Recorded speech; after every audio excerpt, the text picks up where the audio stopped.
ప్రభుత్వం ఇలా తెలంగాణ రాష్ట్రం కాబట్టి ఇప్పుడు ఎవడటం వస్తాడో ఈయన్నే కృషి చేసుకొని కట్టిస్తా ప్రాజెక్టులు అని చెప్పి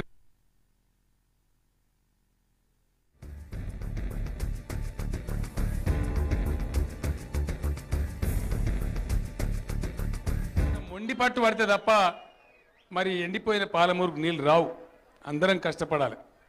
ఇది మా అన్నదమ్ములకు ఇక్కడ ఉన్నటువంటి 3 తండాలు, ఇక్కడ ఉన్నటువంటి బట్టూరు, కరివెన, బట్పల్లి, కరివెన ఇంక ఇతర గ్రామాలని అతి తక్కువ ముంపు ఉండాలని ఆలోచన చేసినాం. నేను మీ అందరికి ఒకటే హామీ ఇస్తా ఉన్నా, ఎక్కువ గ్రామాలు మునగకుండా ఇవి కూడా లేకుండా చూడాలని చాలా ప్రయత్నం చేసినాం. కానీ నీళ్ళ సామర్థ్యం తగ్గిపోతూ ఉండే. ఇంజనీర్లు అన్నారు నాతో, సార్ ఈ మాత్రం కూడా పోకుండా ప్రాజెక్టు సాధ్యం కాదు, చివరికి విద్యాసాగర్ అన్నారు వాళ్ళకు నువ్వు ఏం చేసుకుంటావో చేసుకో కానీ దీన్ని తగ్గించగని చెప్పినారు. ఈరోజు మీ అందరికీ బట్టుపల్లి కానీ కరివెన కానీ మన తండా సోదరులకు కానీ ఓన్లీ తండాలు, కరివెన పోతలేదు. 3 తండాలు 2 గ్రామాలు పోతాయి అంతే. గ్రామాలు పోవు కదా, ఓన్లీ 3 తండాలే. 3 తండాలు మాత్రమే పోతున్నాయి. మీకు నేను ఒకటే మాట చెప్తా ఉన్నా, అందులో చాలామంది గిరిజనులు ఉన్నారు, బీసీలు ఉన్నారు, దళితులు కూడా ఉన్నారు, అగ్రవర్ణాల వాళ్ళు కూడా పేదలే ఉన్నారు. మీ అందరికి నేను ఒకటే మాట ఇస్తా ఉన్నా, మీకు ప్రతి ఇంటికి ఒక ఉద్యోగం ఇప్పించే బాధ్యత నేనే తీసుకుంటానని మనవి చేస్తా ఉన్నా. తీసిరు గడ్డకు బారేసిన మమ్మల్ని పట్టించుకుంటలేరనే మాట రాదు.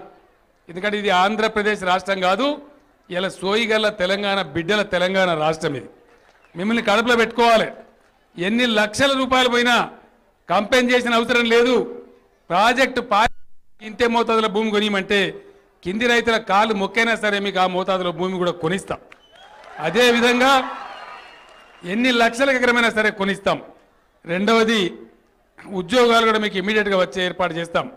జిల్లా కలెక్టర్ గారికి ప్రత్యేకంగా చెప్పి ప్రత్యేకంగా రిక్రూట్మెంట్ చేసి ప్రాజెక్టు పని మొదలయ్యే వరకే మీకు సర్కారు జీతం వచ్చే ఏర్పాటు కూడా చేస్తా అని చెప్పి నేను మొదలు చేస్తా ఉన్నా. అట్లనే ఇలా ఇండ్లు కట్టేటి గతంలో గవర్నమెంట్ 70 ఇండ్లు కట్టింది, కానీ మనం డబల్ బెడ్రూమ్ ఇల్లు కట్టుకుంటున్నాం. మీ అందరికి కూడా 5,04,000 రూపాయల ఖర్చుతోని మీరు దర్జాగా ఉండేటట్టు డబల్ బెడ్రూమ్ ఇల్లు కూడా మీరందరూ ఒప్పుకుంటే వెంటనే మీకు ఎక్కడైతే జాగాలు దొరుకుతాయో అక్కడనే మొత్తం బ్రహ్మాండమైన కాలనీ 3 తండాలకు కలిపి డబల్ బెడ్రూమ్ ఇళ్ళని కూడా కట్టిస్తా అని చెప్పి నేను మనవి చేస్తా ఉన్నా. చిక్కులు లేకుండా, ల్యాండ్ అక్విజిషన్ లేకుండా సత్వరంగా పనులు చేసుకునే విధంగా మీరు కోఆపరేట్ చేయండి. మీ బిడ్డనయ్యేలా ముఖ్యమంత్రి ఉన్నాడు కాబట్టి మీకు నొక్కు ఓనియను ఎట్టి పరిస్థితులలో అవసరం వస్తే నేనే వచ్చి మీతో మీటింగ్ పెట్టి కూర్చొని అధికారులందరిని తీసుకొని మీకు నేను ఆదుకుంటా అని చెప్పి కూడా మనవి చేస్తా ఉన్నా. ప్రాజెక్టు సత్వరం నిర్మించడానికి ఆటంకాలు కల్పించవద్దని చెప్పి స్థానిక సర్పంచ్లకు, ఎమ్మెల్యే గారికి, ఎంపీ గారికి, జిల్లా మంత్రివర్యులకు, జిల్లాలో ఉన్న మేధావి వర్గానికి కూడా నేను అప్పీల్ చేస్తా ఉన్నా. మీ జిల్లాలో మీకు మంచి యాక్టివ్ కలెక్టర్ గారు ఉన్నారు. నేను రేపటి నుంచే తీసుకుంటాం. ప్రోగ్రామ్ ఈరోజు అయిపోయి నేను వెళ్ళిన తర్వాత రేపటి నుంచే ప్రత్యేక బృందాలు కలెక్టర్ గారు, ఓఎస్డి రంగారెడ్డి గారు మీ దగ్గరకు వస్తారు. మీ వివరాలన్నీ రాపియండి. ఎంతమంది ఉన్నారు, ఏమున్నారు, కింద ఆయకట్లో ఎక్కడ భూములు కొనాలా, ఏ కొనాలనేంతప్పుడు ప్లాన్ చేస్తాం. మీ కడుపు నింపే ప్రాజెక్ట్ పని మొదలు పెడతామని కూడా నేను మనవి చేస్తూ ఉన్నాను. ఇప్పటికి జరగలే, గత చరిత్రలో ఎప్పుడు జరగలే. మీకు అపాయింట్మెంట్ ఆర్డర్ ఇచ్చి మిమ్మల్ని ప్రభుత్వ ఉద్యోగులుగా కుర్చీలో కూర్చోబెట్టి మీ చేతికి మీకు ఇవ్వాల్సినటువంటి భూములన్నీ అప్పచెప్పే ప్రాజెక్టు పని మొదలు పెడతాం.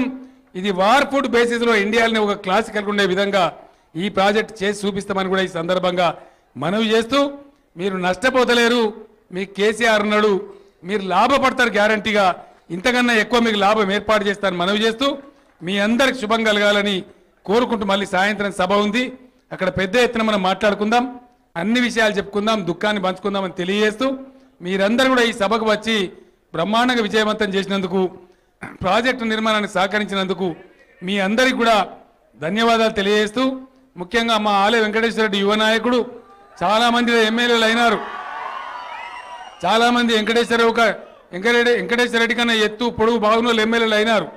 కానీ మొట్టమొదటి ఎమ్మెల్యే అయిందో లేదో లక్ష్మీకాలు వెంకటేశ్వర రెడ్డిది కరివెనకి 50 టీఎంసీల నీళ్ళు తీసుకొని వచ్చిండు. బ్రహ్మాండమైనటువంటి పనిలో ముందుకు పోతా ఉన్నాడు.